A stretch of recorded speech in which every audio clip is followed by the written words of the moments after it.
अस्सलाम वालेकुम। तो हाँ भाई, आज की इस वीडियो में मैं यहाँ पर 50,000 रुपीज़ का पीसी बिल्ड करने वाला हूँ। एंड अगर आपकी रेंज आज की रेट में 50,000 रुपीज़ है तो ये वीडियो आपके लिए काफ़ी ज़्यादा हेल्पफुल साबित होने वाली है। बट यहाँ पे मैं एक चीज़ छोटी सी क्लियर कर दूँ कि ये पीसी इंटेल का तरफ से होने वाला है, तो भाई गालियाँ मत देना, राइजन का किसी और बिल्ड में ही सही। तो वीडियो स्टार्ट करने से पहले अगर आप मेरे चैनल पर न्यू हैं तो फटाफट से कर दे चैनल को सब्सक्राइब यार, मतलब कितनी बार बोलूँ। तो चलिए स्टार्ट करते हैं आज की इस कमाल की वीडियो को। Mind fixing PCs, one video at a time. From Lahore to Islamabad, we're taking over. Jobless I am.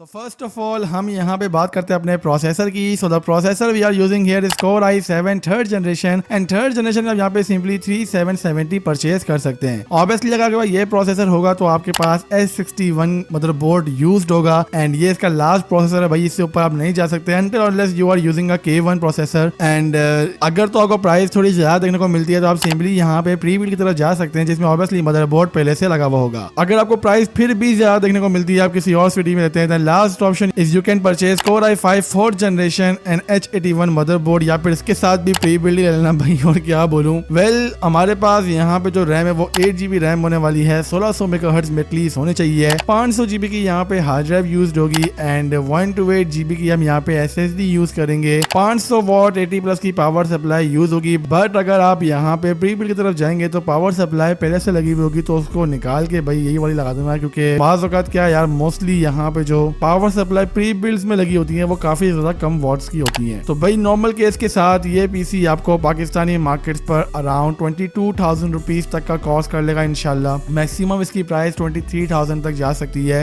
But जो मैंने प्राइस टैग बताई है इसी में मिल जाएगा। आप सिंपली यहाँ पे प्री बिल्ड या फिर i5 फोर्थ जनरेशन वाला फॉर्मूला लगा के प्राइस को भी कम कर सकते हैं, तो वो टोटली आप पे डिपेंड करता है। अब यहाँ पे बात करते हैं अपने ग्राफिक्स कार्ड की एंड ग्राफिक्स कार्ड 50K की रेंज में मेरे अकॉर्डिंग इस बिल्ड के लिए GTX 1063GB is best, just because कि ये ग्राफिक कार्ड थोड़ी आपको अच्छी परफॉर्मेंस प्रोवाइड करता है और कोई झंझट भी नहीं है ड्राइवर्स वगैरह का। लाइक लेटेस्ट टाइटल्स भी यहाँ पे हैंडल हो जाएंगे जो कि हमारे पास RX 588GB नहीं कर सकता। नेक्स्ट ग्राफिक कार्ड ऑब्वियसली हमारे पास RX 588GB है, बट यही ये ग्राफिक कार्ड सोच समझ के परचेज करना ड्राइवर्स का इशू है। बट अगर आपने ओल्ड गेम खेलने तो यहाँ पे परफॉर्मेंस आपको काफी ज्यादा बेहतर मिलने वाली है। अगर तो इन दोनों में से कोई भी ग्राफिक कार्ड परचेज नहीं करना, then last option I guess you got is GTX 964GB वाला वर्जन। आप सिंपली इसको ही परचेज कर सकते हैं, इसकी परफॉर्मेंस भी ठीक है, but I will prefer GTX 1063GB over everything. So that's it from today's video. तो अगर आप यहाँ पे बेंचमार्क से बात करेंगे इस पीसी की तो आप सिंपली यूट्यूब पे यार डाल के चेक कर सकते हो यार। मैं क्यों यहाँ पे तुम्हारा टाइम वेस्ट करूँ, बस ये कहूंगा कि पीसी 50K की रेंज में एक अच्छा पीसी है, not too good but still आपको इस रेंज में यही पीसी मिल सकता है। बाकी आपको आपके सिटी में 50K में कौन सा पीसी मिल रहा है नीचे कमेंट करके जरूर बताना है, और सिटी के नाम के साथ, ताकि बाकी लोगों की हेल्प हो जाए। So that's it from today's video. इसके अलावा बाकी चैनल पर मेरे काफी ज्यादा वीडियोस अपलोड हुई हैं यार, जाओ जाके देखो, मतलब समझ नहीं आ रहा कर क्या रहे हो।